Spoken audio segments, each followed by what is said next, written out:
3 panduan. Hari ini masuk kepada panduan yang keempat. Panduan yang pertama tu dia kata cari orang yang berakal. Memanglah manusia mana yang tak berakal, tapi bukan semua yang berakal menggunakan akal. Ya, banyak yang tewas dengan nafsu sehingga terlepas daripada akal. Sila cikgu. Nah, assalamualaikum. Sehingga terlepas daripada akal. Sebenarnya tuan-tuan dan puan-puan, perkataan akal ni ya, daripada makna ikatan. Akal ialah sesuatu yang mengikat. Dalam bahasa Arab, dalam dialek Arab Saudi, ya, qaf tu dia jadi ga. Qaf tu dia jadi ga. Agal. Daripada agal jadi iqal. Igal. Kat mana igal ni? Igal ni kat mana igal? Ya orang pakai dekat kepala. Igal. Pasal nak ngikat selendang ni, nak diikat selendang ni, sorban yang tu daripada terpelantin, maka ada igal. Igal asalnya iqal. Iqal, akal, sesuatu yang mengikat, ya, sesuatu yang mengikat selendang ataupun sorban tu daripada terpelantin. Akal ni pun mengikat kita daripada jatuh asfala safilin. Akal ni pun mengikat kita daripada terjatuh kepada darjat yang rendah. Dengan kita menggunakan akal, kita dapat jadi ahsani taqwim, sebaik-baik kejadian. Jadi nombor satu pesanan Imam Ghazali dalam usaha untuk memilih sahabat, cari yang berakal. Jangan yang tak berakal. Sudahnya kita pun jadi tak berakal juga. Ya tak? Memanglah semua orang berakal, tapi bukan semua orang yang berakal tu menggunakan akal. Ya. Selalu orang tua kata, kamu letak akal kamu di mana? Kat lutut. Ya. Yalah, kadang-kadang kita pun, tuan-tuan pun tengok kan, baru ni saya di Pekan Karet, ingat budak umur 14 tahun kot, bawa adiknya. Agaknya adiknya baru jah 5 rumah, naik motor. Jadi maknanya demo tu daripada Pekan Karet tu, demo pun maknanya menghala ke Gerotok Victoria, Jambatan Victoria. Ya Allah, punyalah laju. Ngalahkan moknya nak beranak. Kan? Ngalahkan mok nak beranak. Kan? Cara press motornya tu. Ngalahkan mok nak beranak. Ya, laju pun tu. Padahalnya siapa pun tak ada, bukannya sibuk benar jalan karet. Bukan nyari Selasa, Ahad. Ya tak? Kan? Tapi dia punya peras minyaknya tu, ya Allah. Itu budak tingkatan 2 bawa budak jah 5. Bukannya berakal kata orang kampung ni, bukannya berakal sangat. Jadi macam nak ngejual moknya beranak je kan. Jadi bukan apa tu, maknanya nak menunjukkan bahawa bila kita bersahabat dengan orang yang tak berakal ini, rendah akalnya, Allah, kesannya buruk pada kita ya. Kemudian yang kedua, pesan Imam Ghazali kemarin, berkawan dengan orang yang baik akhlaknya. Dan ketiga ialah berkawan dengan orang yang soleh. Yang keempat hari ni, malam ni, berkawanlah kita jangan berkawan dengan orang yang tamak dunia. Sebaliknya berkawanlah orang yang zuhud ya, lawan kepada tamak ialah zuhud lah. Berkawanlah dengan orang yang tidak terpengaruh dengan dunia ni ya. Berkawanlah dengan orang yang tidak terpengaruh dengan dunia. Jangan berkawan dengan orang yang tamak dunia ya. Apa makna tamak? Tamak ni makna tak pernah yang cukup ya, tak pernah yang cukup. Jadi tamak ni lawannya sama ada kita kata zuhud ataupun qanaah ya. Qanaah, memada ya, memada. Maknanya dia tidaklah terburu-buru, terlagi-lagi, melampau-lampau, tidaklah termasuk dalam kelompok yang jama'a malan wa addada yahsabuna anna malahu akhlada. Ya, dia tidak termasuk dalam kelompok yang asyiknya menghimpun kira. Maknanya himpun tambah, tak ada tolak. Himpun tambah, tak ada tolak. Kita disuruh himpun tolak. Ya, kita disuruh, maknanya bila kita dapat mesti ada bahagian yang kita tolak. Dia tak ada tolak. Dia kira nak campur. Jama'a malan wa addada. Himpun reta, kira. Himpun kira. Tak ada nak tolak-tolak, tak ada. Kita disuruh wa mimma razaqnahum yunfiqun. Maknanya kita himpun, kita tolak. Dia tak ada. Dia ada sasaran dia nak jadi orang yang nombor 5, maknanya top 10 ataupun top 5 terkaya di Malaysia. Jadi jangan kacau daun, kata dia. Ya, jangan kacau daun, cuma nak jadi orang yang 5 terkaya, ya tak? Ataupun 10 terkaya. Jadi sekarang kacau-kacau daun sekarang dah tak jadi, ya. Jadi kesembang dunia, kemudian berkira melampau, kita pula berkawan dengan dia. Sudah kita pun terikut. Ya, sudahnya kita pun terikut. Kerana bersahabat dengannya adalah racun yang dapat membunuh. Dia kan, manusia ni kan 3, kata Imam Ghazali. 1, manusia ini bagaikan keperluan asasi. 2, manusia ini bagaikan ubat, diperlukan sekali-sekali. 3, manusia ini bagaikan penyakit, hendaklah dijauh sama sekali. Ya, Imam Ghazali kata manusia itu 3. 1, bagaikan keperluan asasi, maka sentiasalah didampingi. 2, manusia itu bagaikan ubat yang diperlukan sekali-sekali. Ya, yang ketiga, manusia ini bagaikan penyakit yang jangan didekati sama sekali. Jadi maknanya di sini dikata di situ racun yang dapat membunuh. Semangat pengorbanan kita, semangat semangat akhirat kita, dibunuhnya semangat akhirat kita.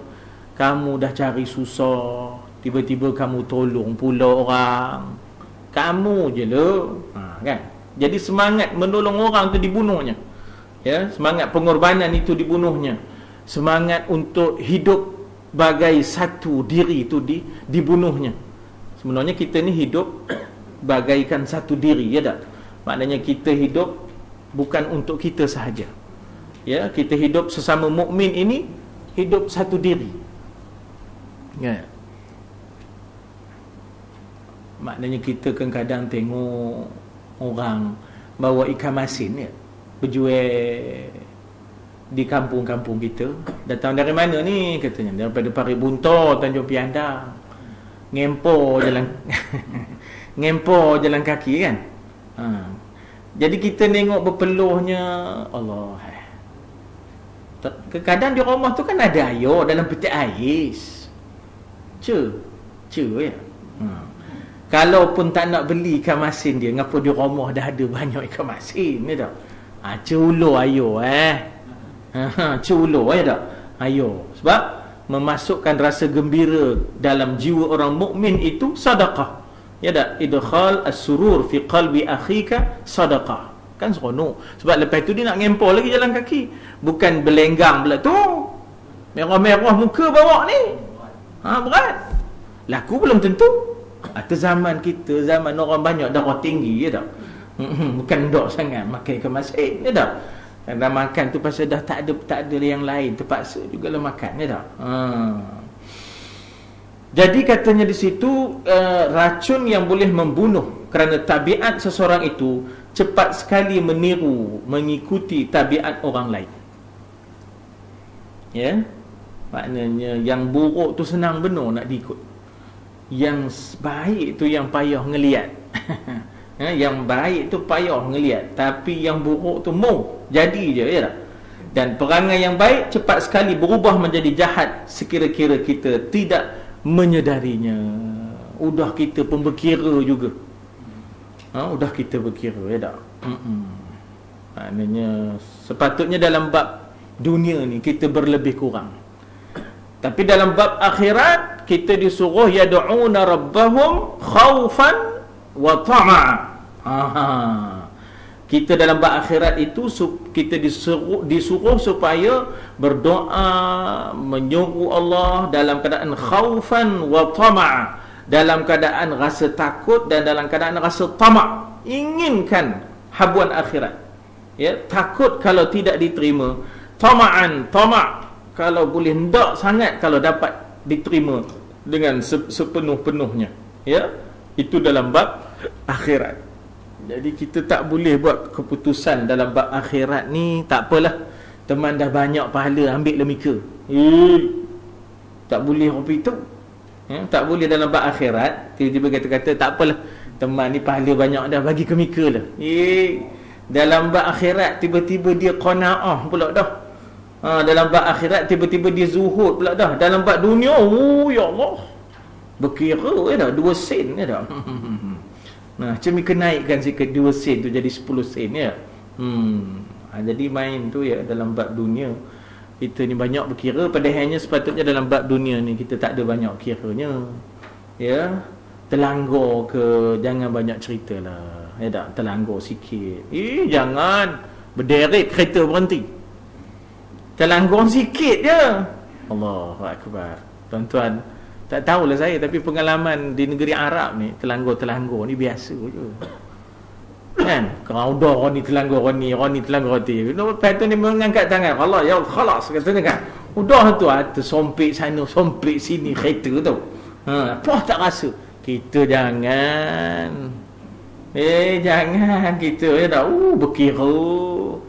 Ya, berkira sompik sikit je. Nanti katanya. Nanti I nak buka dulu bonet ni. Kalau mana tahu kok bonet ni tak boleh buka katanya kan. Maknanya terlanggar sikit. Mana lah tahu kok bonet tak boleh buka kan. Boleh buka.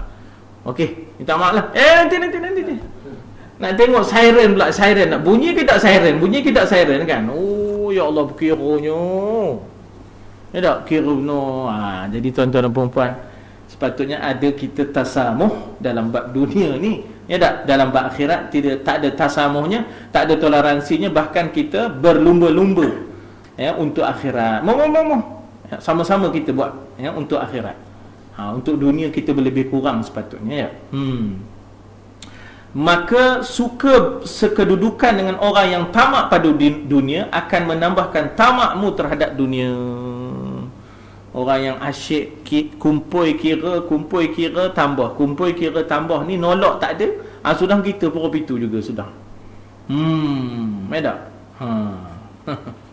Dan sebaliknya, suka sekedudukan dengan orang yang zuhud akan menambahkan zuhudmu pada dunia ini. Apa makna zuhud? Zuhud ni bukan makna tak ada, tapi jiwa dia tidak dipengaruhi oleh dunia tu. Makna kalau terbakar ke, kalau hilang ke, ya tak, dia tak ada lah, orang kata nyebut je tak habis-habis. Rumahnya yang terbakar tu 10 tahun sudah, tak habis lagi sebutnya. Mana? Hilang tu kan, hilang. Allah, mangkuk bertingkat dia hilang tu. Jumpa kalau cari di Kelian Intan ada, cari di mana? Tahu awak tak tahu nama tempat ni. Carilah di Padang Besar ke mana ada. Nyebut tak habis-habis tu kan. Allahu akbar. Jadi maknanya bukan orang sini, orang Baghdad. Jadi maknanya kalau nyebut dunia je, itu tak ada zuhud. Zuhud ni dia tak terasa apa-apa, kehilangan sama ada terbakar ke, kehilangan barang tu ke. Tak ada. Bukan makna tak ada barang tu ada, tapi kalau hilang tidak terasa apa-apa. Kalau dapat pun tidaklah maknanya kita kata melampau-lampau, dipengaruhi oleh benda tu kan. Itu orang yang zuhud. Ya. Maknanya kita kata bahawa orang yang zuhud ini kalau ibarat mendatangi, kalau kita kata bahawa ibarat kalau dia ada lembu, dia tidak tamak akan tanduknya, dia tidak tamak akan susunya. Bagi dia hanya kenderaan. Lembu itu hanya kenderaan. Yang tamak akan tanduknya, ini orang gila kuasa. dalam bab dunia ni, dia cukup gila kuasa. Dia sanggup buat apa saja untuk kuasa. Maknanya power at all cost, by hook or by crook. Ya, cara betul ke cara salah kan jangan kira. Ini orang yang datangi lembu pada tanduknya. Ya tak? Tapi bagi dia bukan tanduknya, bukan susunya. Bagi dia dunia itu kenderaan sahaja, sementara nak melalui, ya, maknanya suatu proses. Jadi kalau kehilangan apa-apa, dia tidak akan rasa terbekas, terkesan, ya tak? Ini orang yang zuhud. Dan bukan maknanya Nabi Sulaiman tu tidak zuhud.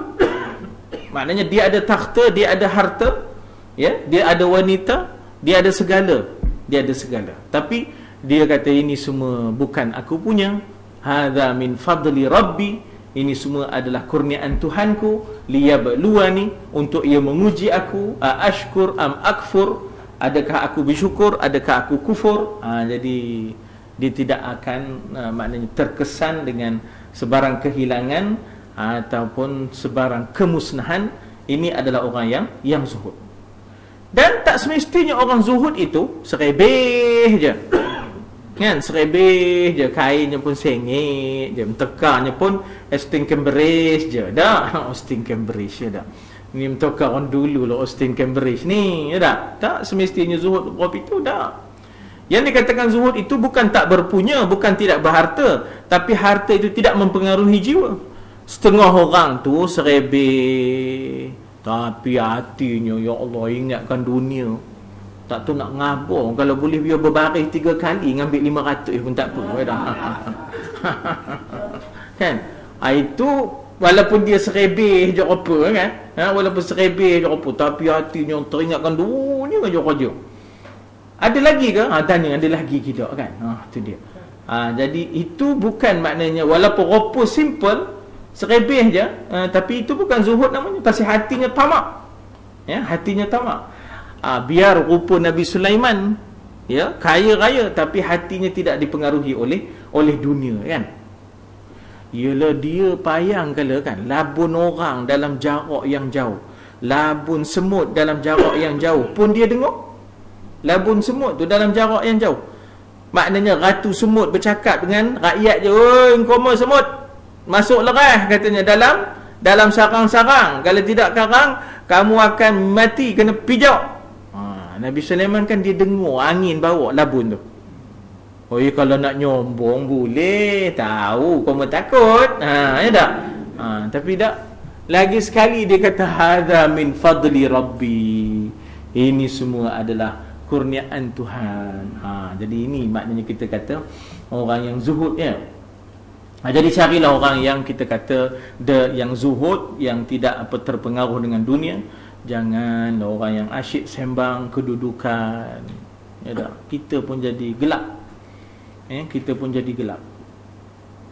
Bukanlah saya nak marah orang sembang DG 44 lah, 48, 52 lah apa kan. Tapi janganlah itu je sembang pagi, petang, malam.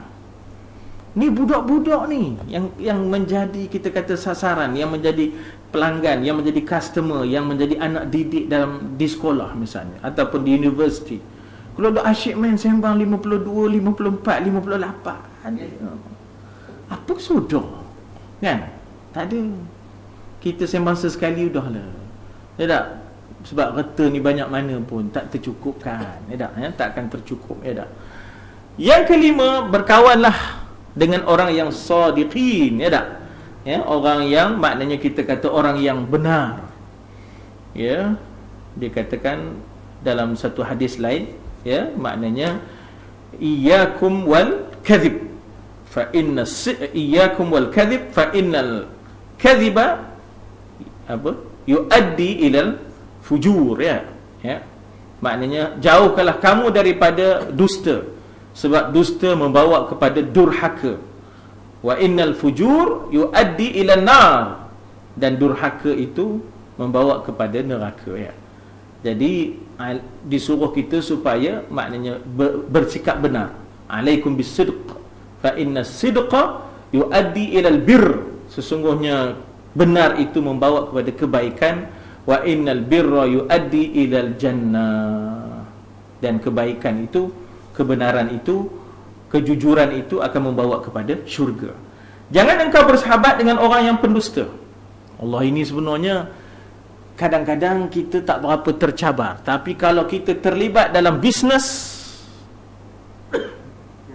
kan, cikgu dah ngangguk lah, pasal cikgu ada pengalaman kan. Kadang-kadang kita jual daging kan, musim-musim korban, ada spare daging sejuk. Ada spare daging sejuk. Asalnya daging sejuk tu sparenya. Orang dah ramai. Sudahnya daging sejuk pun letak sekali. Lepas tu ada darah pun lumur sekali. Maksudnya kan darah tu lumur sekali. Darah daging yang segar dilumurnya pada daging spare, daging sejuk. Tu bila orang berbeli berjual, dia mengingatkan daging tu daging segar lah, dia hanya bedi tapi nampak udah ada darah berlumur situ. Dia daging India. Tak, daging India, Allah tak kira kata. Udah ramai raya katanya, raya katanya kan. Udah berdoa. Udah berdusta di situ dalam bab perniagaan ni tadi, ya Allah. Jadi mungkin kalau kita bukan kontraktor, mungkin kalau kita bukan terlibat dalam soal urus niaga, tak banyaklah kita terdedah kepada ujian ini. Tapi kalau kita terlibat dalam urus niaga, dalam transaction apa semua, ya Allah, memang mencabarlah memang mencabarlah ketika itu itu yang kita dengar kisah bagaimana Sayyidina Umar pada waktu malam melakukan, maknanya kita kata hisbah, kalau bahasa kita rukun tetangga lah round, tengok adakah rakyatnya lena tidur ataupun tidak, ada yang jaga kerana lapar jadi itulah pesen Sayyidina Umar. Sebab itu pemimpin ni bukan tuan, pemimpin ni khadam, round tengok, bukan round tidur, itu RRT. Rancangan rukun tetangga tak, round tidur ada, ini round tak tidurnya ni. Tiba-tiba didengar tak suara sembang antara seorang ibu dengan anak kan, dalam bab soal jual susu stok susu sudah berkurangan. Jadi kata di ibu kepada anaknya, tambah je lah ayo, kata. Kata di anak tadi, Amirul Mukminin dah pesan tak boleh, katanya. Bukan didengarnya, bukan ditahunya, tak? Bukan ditahunya. Kata di anak perempuannya, kalaupun Amirul Mukminin tak tahu, kan Tuhan tahu. Itu yang Sayyidina Umar terharu tu, tak? Sehingganya dipinangnya untuk anak dia, tak? Perempuan itu dipinangnya untuk anak dia, tak? Esok-esoknya, tak? Esok-esoknya dipesan pada anaknya, kita pergi minang, tak? Untuk kamulah, katanya, anak lelaki ni tadi, minang perempuan, anak perempuan tadi, Jadi begitu, barangkali ia akan menipu engkau. Maknanya kalau orang lain boleh ditipunya, apa masalahnya untuk dia menipu kita? Tak? Kalau orang lain boleh ditipunya, tak? Ada ponoh tak? Apa nama ni, di kedai pomen Cina tu letaknya plastik, tak? Limau plastik, apa kan, apple plastik. Kita pelanggan dia kan, kita boleh harap ke dia tu jujur, tak? Bersikap benar dengan kita. Tokong dia pun diputarnya kan. Tokong dia pun diputarnya kan. Ini kan kita, tak? Tak boleh harap, kata kita, tak? Tak boleh harap, tak? Jadi barangkali ia akan menipu engkau kerana ia laksana fata morgana yang seakan-akan mendekatkan yang jauh ataupun menjauhkan yang dekat. Sarab, dalam bahasa Arab dipanggil sarab.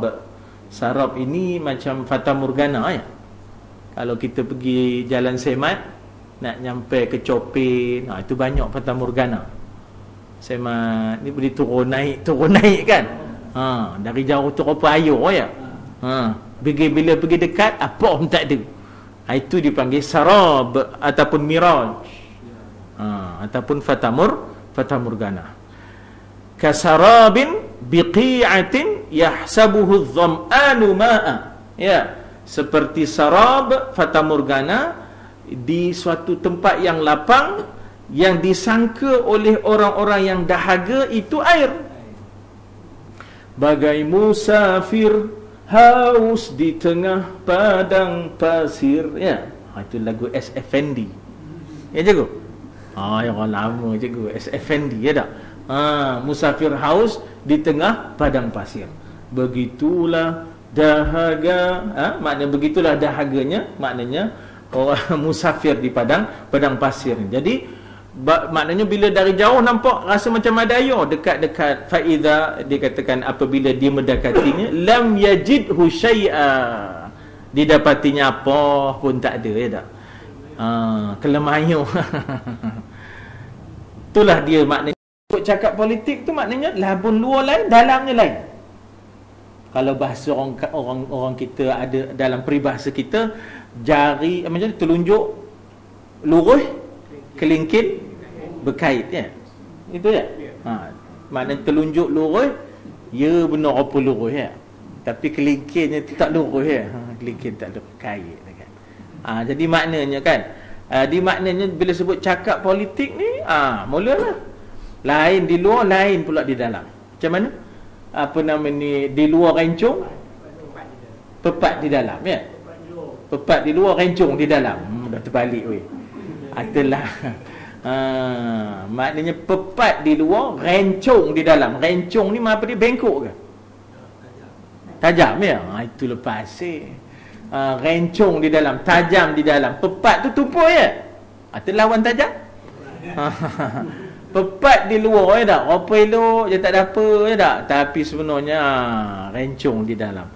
Jadi sebenarnya ini adalah menggambarkan bagaimana yang tidak Islam tu, bila mana yang tidak Islam tu, itulah yang kita tengok banyak berpura-pura, banyak hipokrasi, ya, banyak hipokrasinya, banyak maknanya kepura-puraannya di dalam urusan umat, di dalam urusan rakyat, ya, di dalam urusan dengan manusia, bahkan dengan urusan dengan Tuhan pun banyak pura-puranya, ya Allah, ya.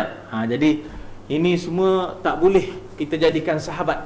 Orang yang begitu, ya, yang suka berdusta, tak boleh kita jadikan sahabat. Sudahnya kita terbawa-bawa, ya, kita terbawa-bawa. Ini kriteria memilih sahabat. Barangkali, ya, maknanya Imam Ghazali dia suruh kita bersikap realistik, ya. Memanglah barangkali susah nak dapat orang yang memiliki lima sifat ni.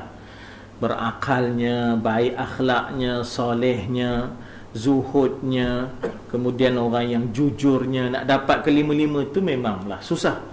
Walaupun pada orang yang duduk mengaji di surau-surau dan duduk beribadat dalam masjid pun ada juga berdoanya. Allah, ya tak?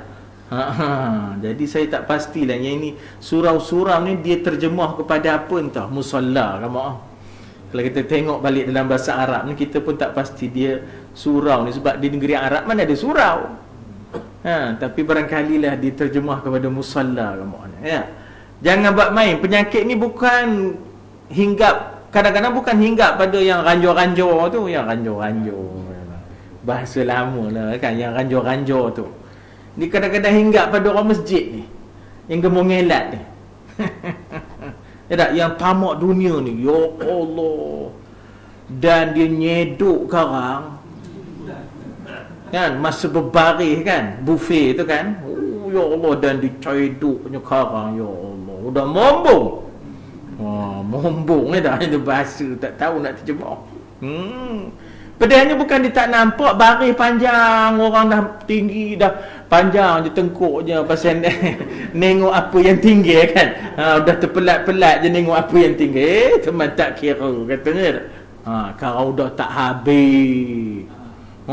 Kalau sate tu 8 cucuk sentrainya. Sudahnya 5, tinggal 3. Ya tak? Jadi maknanya padahalnya kita dulu telah diasuh oleh mak bapak kita, jangan tamak, jangan hakap. Ya tak? Jangan hakap, jangan tamak. Sekarang yang tua berapa itu? Tak usah kata dia nak ngasuh yang di bawah ni. Ya, tak usah kata dia nak ngasuh yang di bawah. Dia pun tidak menunjukkan contoh. Kadang-kadang mentara berbaris tu dia nyakup dah. Mentara berbaris nak nyampe gilio dia dah mula nyakup. Nampaknya terbikir dia nyakup terbikir. nampaknya pepedem, dia nyakut pepedem. Jadi budak muda tengok je apa, pesi nak masjid apa ni ya tak? Itu pasal tak pasal. Jadi kualiti lah, kualiti. Sedih ya tak? Sedihnya kita tentang kualiti ya, tentang kualiti. Jadi kita kena tingkatkan ya kualiti kita ya. Sebab itu kata di Syekh Ghazali di sini, Imam Ghazali kata ya, dia kata kadang-kadang benda ni penyakit ini payah ya, sehingganya ada pada orang yang mengaji di surau, duduk beribadat di masjid, rupanya ada ketidakjujurannya, ada padanya sifat tamak dunianya. Oleh itu tidak ada jalan lain bagimu kecuali engkau memilih salah satu di antara dua optionnya. Pertama, beruzlahlah untuk supaya maknanya tidak banyak terpalit berkawan dengan orang-orang yang rendah akhlaknya, yang tamak dunianya, yang banyak dustanya, yang kurang solehnya. Maka lebih banyak kita beruzlah. Uzlah ni makna mengasingkan diri. Sebab kalau bergaul pun tetapi banyak melemahkan maknanya jiwa dan hati, merosakkan hati, maka ketika itu lebih baik banyak beruzlah supaya kita kata hati tak rosak ya, supaya hati tak rosak. Itu option yang pertama, iaitu mengasingkan diri daripada orang ramai. Sebab kualiti orang ramai dah menurun ya, kualiti orang ramai dah menurun ya tak? Kerana di situlah letaknya keselamatanmu, makna selamat jiwa kita, selamat budi pekerti kita. Kerana kalau kita banyak bergaul dengan orang yang rendah akhlaknya, yang sudah turun pekertinya, kita masih lagi bersama dengan mereka, sudah ni kita pun terikut. Option yang kedua, pilihan yang kedua ialah bergaulah dengan orang ramai mengikut kedudukan mereka masing-masing berdasarkan 3 pembahagian. Maknanya kena pilihan yang kedua, tetapkan pergaulan tapi mesti critical ya, tetapkan pergaulan tapi mesti critical, maknanya mesti selektif, mesti ada daya saring ya, mesti ada daya saring, mesti ada daya tapis. Jangan maknanya sama je, ikut je, apa tak kira ya tak? Maknanya pantang panggil, pantang dijemput untuk rombongan, kita pergi ya tak? Pantang dipanggil untuk majlis, kita pergi. Periksa dulu mana rupa majlisnya, siapa yang datang, apa yang dihidangkan ya tak? Dok pantang panggil je, tanya terus bila, pukul berapa, ya tak?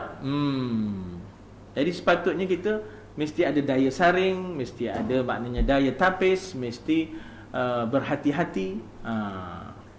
Jadi oleh itu kalau kita pilih untuk bergaul tidak uzlah ya, kalau kita pilih untuk bergaul tapi tidak uzlah, maka dia kata di situ ada 3 pula kategorinya ya, ada 3 kategorinya. Pertama ialah saudaramu untuk akhiratmu.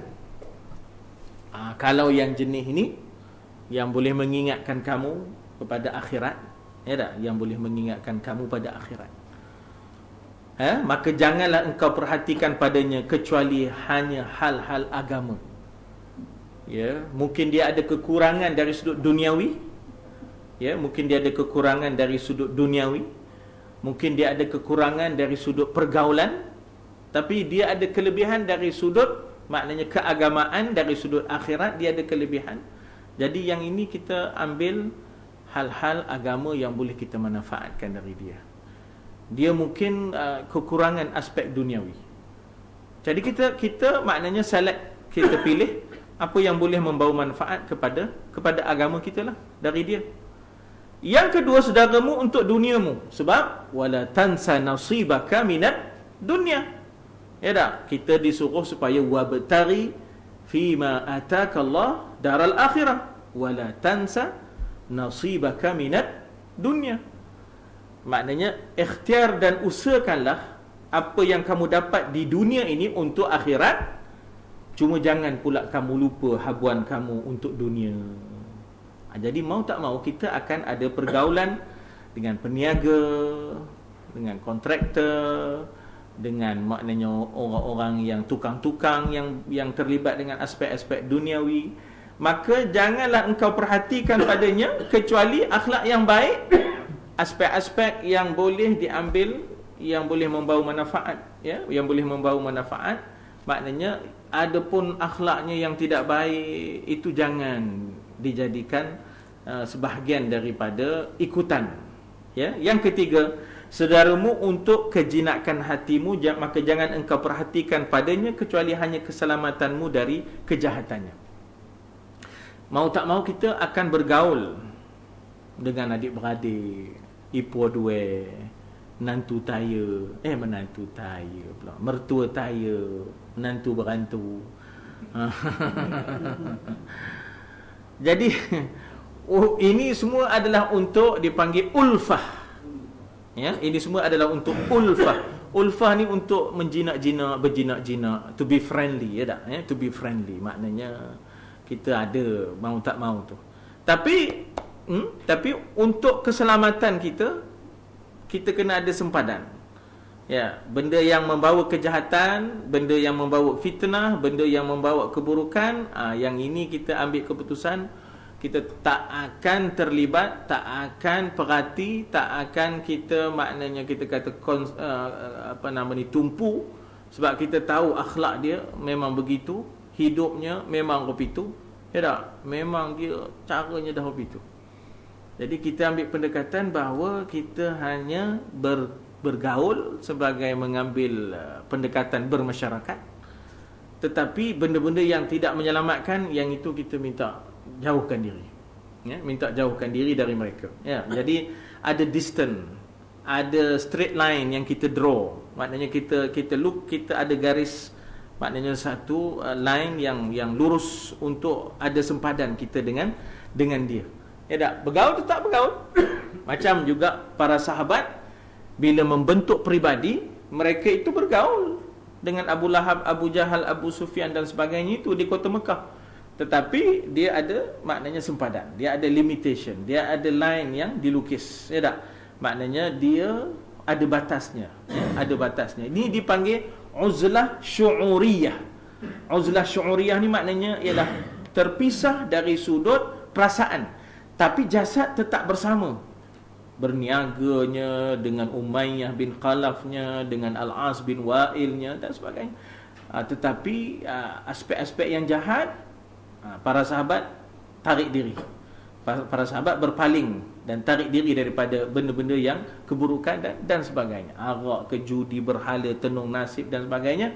Para sahabat pisahkan diri daripada mereka. Tetapi pergaulan jasadiyah berterusan.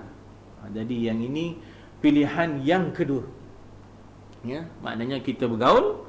Pilihan yang pertama kita uzlah, ya. Tapi saya ingat hadis Nabi bahawa kamu bersabar dengan kerenah manusia lebih baik daripada kamu beruzlah, ya. Pahala bersabar dengan kerenah manusia lebih besar daripada pahala beruzlah. Nabi memang beruzlah satu ketika sebelum wahyu turun.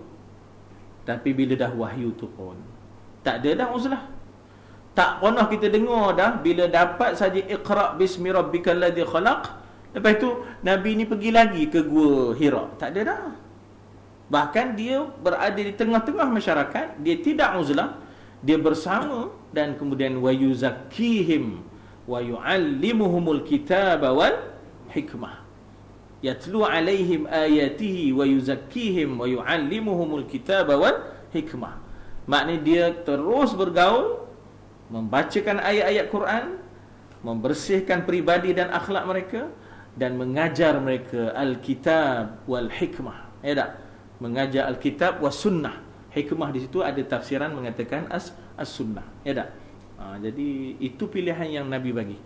Bahawa Nabi kata bersabar dengan kerenah itu lebih baik daripada kita menjauhkan diri. Maksudnya kita mesti maknanya mendekati, bukan lari daripada masalah itu, ya. Maka dengan sebab itulah Imam Ghazali membahagikan manusia kepada tiga. Pertama, orang yang seumpama makanan yang asas, yang tidak boleh tidak daripadanya. Yang itu kita bergaul kerana dia boleh menguntungkan akhirat kita, kebaikan kita, semangat amal kita, semangat juang kita. Yang kedua, orang yang seumpama ubat yang diperlukan pada masa-masa tertentu, iaitu aspek-aspek duniawi, yang kadang-kadang mau tidak mau kita nak repair kereta, kita nak repair rumah, ya tak? Kita tahu adalah kecacatan-kecacatan pada mereka, tapi kita perlukan sekali-sekala untuk maknanya keadaan-keadaan tertentu, seumpama ubat yang diperlukan pada masa-masa tertentu saja, bukan setiap masa. Yang ketiga, orang yang seumpama penyakit yang perlu dihindari. Maknanya yang ini, ya, kita benda-benda yang buruk, benda-benda yang jahat dari dia, kita tak boleh tolak ansur. Kita mengambil keputusan wa'arid 'anil jahilin, maknanya berpaling daripada orang-orang yang jahil begini, ya. Kenapa? Dia merosakkan iman, merosakkan jiwa.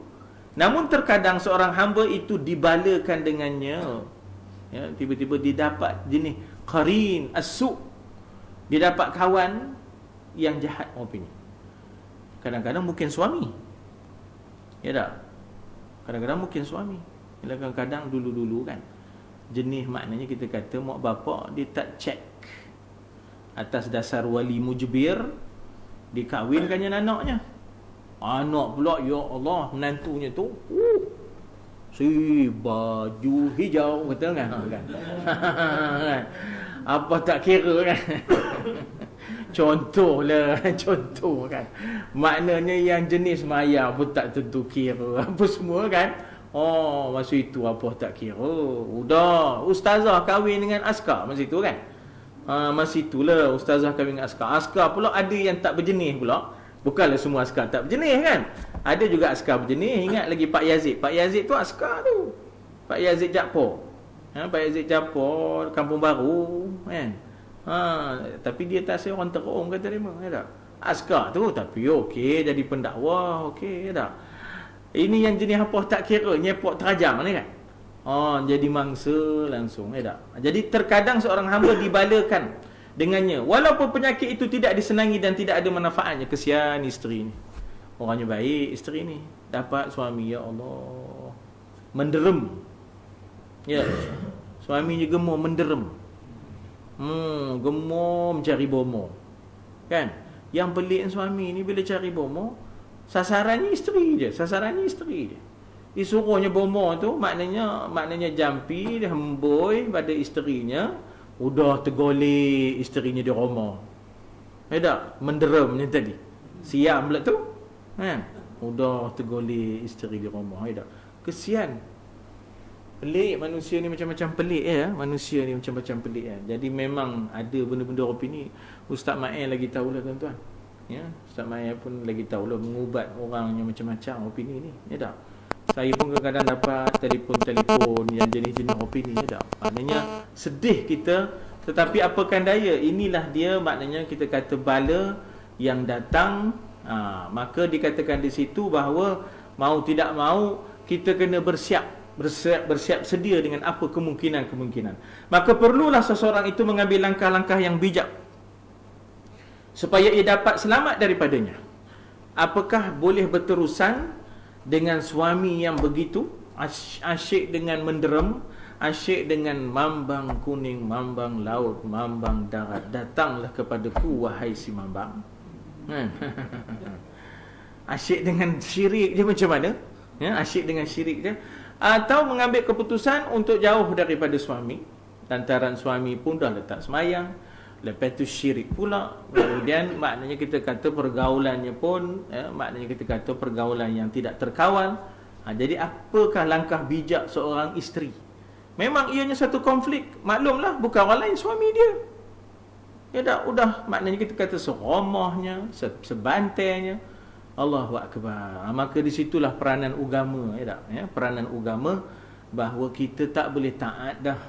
Ya tak? Kita tak boleh serah diri dah kepada suami yang kopi tu. Ya, tak boleh kita serah diri dah kepada suami yang tak semayangnya, terlibat dengan syiriknya. Dan kita ada peruntukan untuk memohon fasakh. Ya, ada peruntukan untuk memohon fasakh di situ, ya tak? Bubar perkahwinan. Bubar perkahwinan. Namun demikian, Di dalam penyakit itu ada satu rahsia besar, seandainya engkau mampu menghadapinya. Sebab di sebalik musibah itu ada rahmah. Ya tak? Di sebalik musibah itu ada rahmahnya. Tetapi itu dalam keadaan yang kita kena tabah. Ada orang yang sudahnya pandai pula ngubat. Asalnya dia kena menderam sesaja. Udah tergolek, kan? Lantak di suaminya. Sudahnya akhirnya dia belajar Darussyifa lah apa semua ni tadi untuk dia membenting dirinya. Sudah lepas tu dia ngubat orang pula dah. Jadi maknanya kita kata kadang-kadang ada benda yang ada rahsia besar seandainya engkau mampu menghadapinya, ya. Iaitu apabila engkau cuba memperhati keadaannya dan kesan yang buruk, lalu setelah itu engkau pun menjauhkan diri daripadanya dan membina ketahanan dan akhirnya menjadi orang yang boleh, makna kita kata, membantu orang lain pula untuk berdepan dengan pengalaman perik, pengalaman buruk yang sama, pengalaman buruk yang sama, ya. Jadi begitulah tiga bentuk manusia ni. Satu yang maknanya kita kata bagaikan makanan asasi yang boleh makna kita dampingi sentiasa. Satu yang sesekali kita dampingi, iaitu seumpama ubat sesekali. Yang satu lagi ialah penyakit yang kalau dapat kita hindari. Namun kalau tiba-tiba kita terpaksa hadapi, maka hendaklah ada kebijaksanaan kita. Ini bukan senang, ni labun senang lah nak buatnya tu. Orang yang kena tahulah. Ya Allah, ya tak? Orang yang kena sian dengan PM, ya tak? PM manusia yang berpenyakit ni. Allah, sian yang jadi mangsa, ya tak? Kadang-kadang anak jadi mangsa. Anak jadi mangsa. Saya cerita menderam ni berapa? Ada kes di mana seorang anak dibawa oleh ayahnya untuk menderam maknya. Sudahnya anak ni benci pada mak. Apakah rato. Udahlah suami tu dah tak gemar, suruhnya anak tak gemar pula dah. Kan? Macam-macam ya tak? Jadi udahlah siam carinya, ya tak? Pernah orang bertanya kepada Nabi Isa alaihissalam, siapa sebenarnya yang mengajar adab-adab kepadamu? Mana saya baca ni? Betul ya? Betul. Ya, siapakah yang sebenarnya mengajar adab kepadamu? Ini orang tanya pada Nabi Isa, ya. Kalau Nabi Muhammad kata addabani rabbi fa ahsana ta'dibi. Ya, addabani rabbi, Tuhan yang mengajar aku. Adab, akhlak Nabi Allah Taala sendiri ajar. Daripada kecil lagi. Ya, daripada di Bani Sa'ad, masa di kabilah Bani Sa'ad lagi. Allah dah ajar Nabi sampailah zaman mudanya, ketika orang mabuk, ketika orang asyik dengan judi, tapi Allah Taala asuh Nabi terpelihara, ya, terpelihara. Jadi rupanya hikmah Nabi diyatim piatukan ialah kerana Allah sendiri nak mengasuh Nabi. Tak adalah kita kata bahawa Nabi ini pengaruh Abdullah, Nabi ini pengaruh Aminah. Tak ada. Tidak ada pengaruh Abdullah, tidak ada pengaruh Aminah, tidak ada pengaruh Baka. Tapi ini memang semata-mata daripada Allah. Lantaran itulah dia diyatimkan. Sebab itu kan malaikat Jibril apabila kematian ayahnya Abdullah, malaikat Jibril kan menghadap Allah, ya Allah, yang ni yang dimatikan ini kan ke bapa kekasihmu. Engkau sebutlah berkat kekasihmu Muhammad, nescaya kita hidupkan balik bapanya.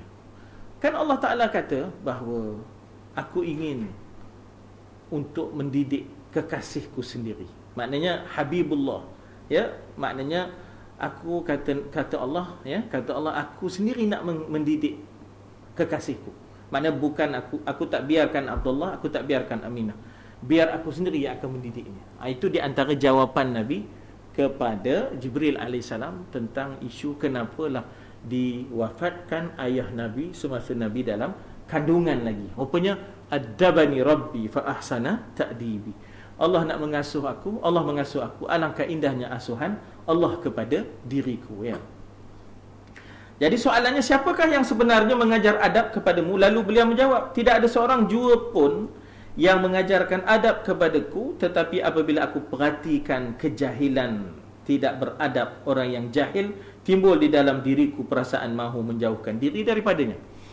Maknanya meletakkan batas, meletakkan sempadan, mengambil iktibar dan pengajaran daripada orang yang tidak berakhlak, sehingga aku memperbaiki akhlak. Maknanya kita kata bahawa dari situ rupanya kita ambil peluang daripada situ. Kan orang selalu sebut tak, cabaran diubah menjadi peluang kan, ya? Cabaran diubah menjadi peluang. Maknanya threat menjadi chance, ya tak? Selalu orang sebut begitu, ya. Sebab kita tu kan ada apa, strength, weakness, apa dia lagi satu, opportunity, threat, ya tak? Kekuatan, kelemahan, peluang dan cabaran, ya tak? Ataupun threat ni apa? Ancaman. Ubah ancaman menjadi peluang, ya tak? Peluang untuk mengkoreksi diri. Teruknya keluarga ni, sudah tak ada beza antara lelaki perempuan, semua pakai boxer.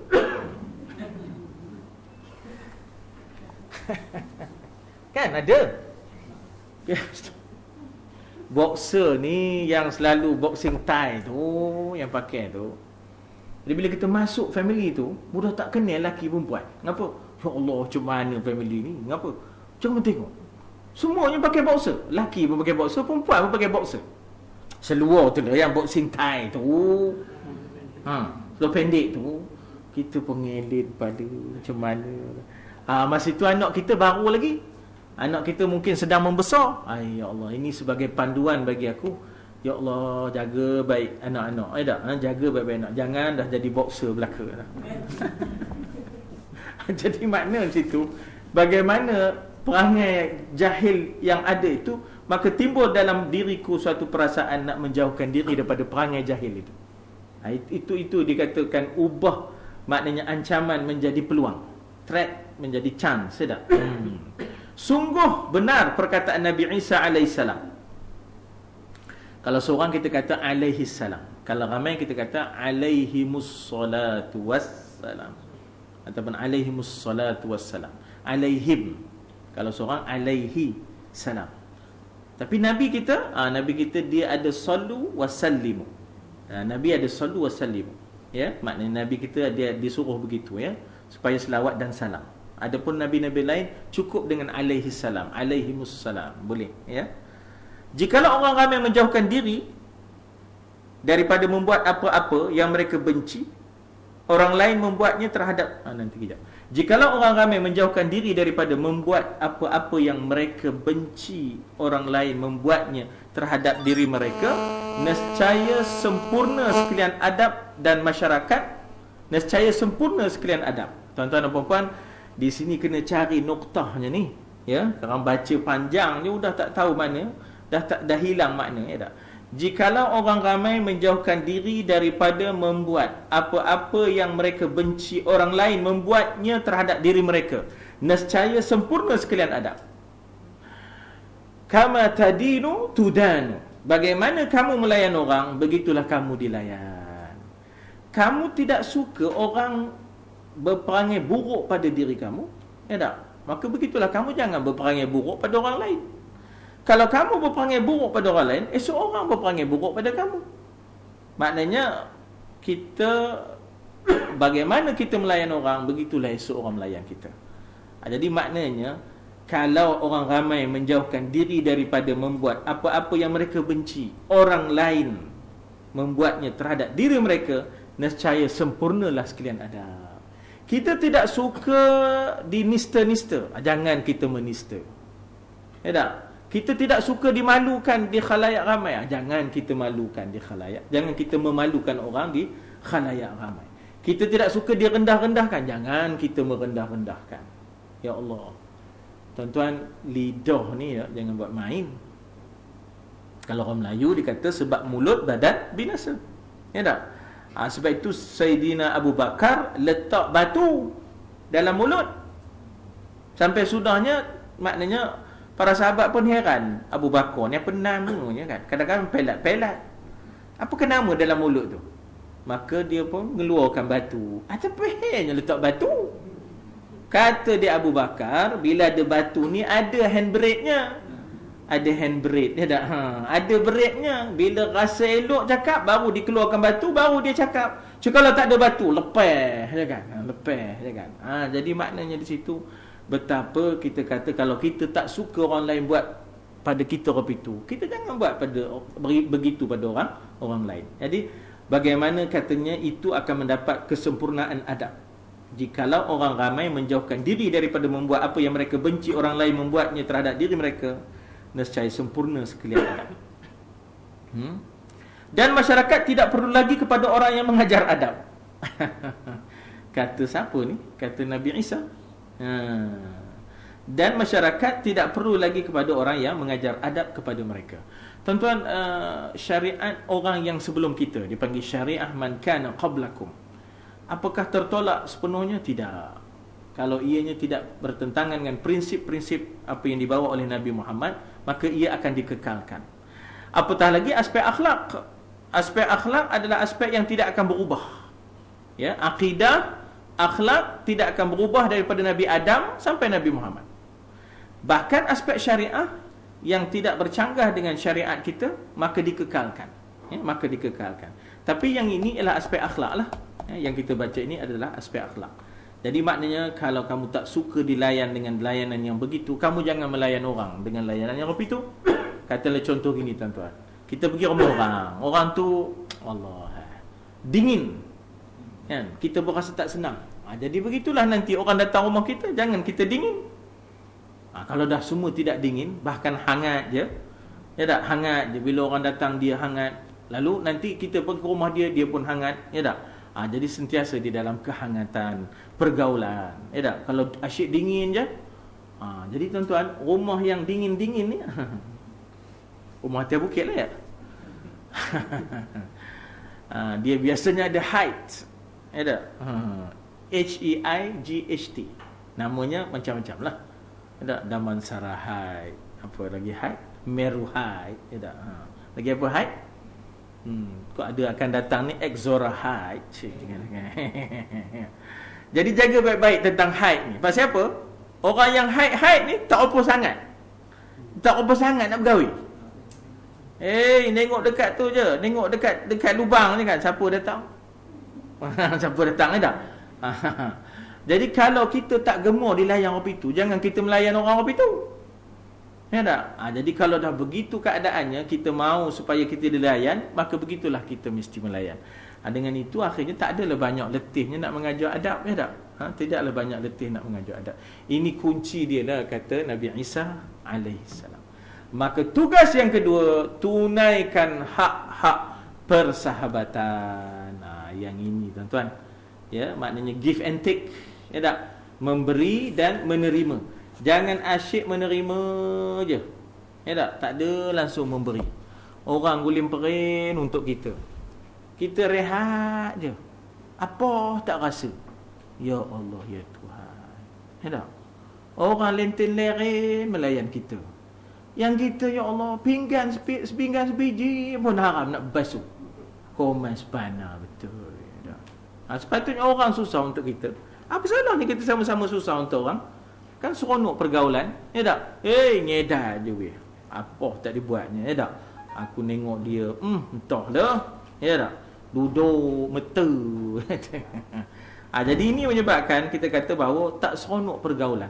Pergaulan ini akan seronok bila kita saling suka untuk bersusah-susah untuk orang lain, ya tak? Orang ni bersusah untuk orang ni susah untuk orang ni. Itulah yang kita tengok generasi sahabat, ya Allah. Demo luka parah dalam peperangan, maka dahaga berperang, luka parah, minta ayah, tiba-tiba dengar orang sebelah nak ayah, cece kamu bagi orang sebelah. Kita tak teguk sampai habis, kan? Teguk sampai habis, lantak tak merasa siapa nyorok tak. Jadi kan kebeza, ya tak? Tak maunya kita tak boleh ropitu, ya. Kita kembali kepada zaman sahabat yang mana mereka itu ithar, melebihkan orang lain lebih daripada diri sendiri. Itulah kemuncak persahabatan dan kemuncak persaudaraan, dia panggil ithar, ya. Ithar ni nak ejanya susah, tapi kalau eja Arabnya senanglah. Alif ya sa alif ra. Ithar. Ithar ni alif ya, sa, alif, ra. Ma makna ithar? Ithar ni maknanya ialah kita sanggup mengenepikan keselesaan diri kita untuk sahabat kita. Ya. Maknanya kalau ibarat naik bas, kita duduk, tiba-tiba ada orang naik, berdiri. Kan senang tu kan. Tiba-tiba kita berdiri, suruh dia duduk. Hai ya Allah. Ada. Nak nyampe jauh pula lagi tu kan. Nak nyampe jauh pula lagi. Jadi nak boleh ithar ni, itu kemuncak persahabatan. Itu kemuncak persahabatan. Wallahu a'lam, kita sebenarnya dah terlajak di situ.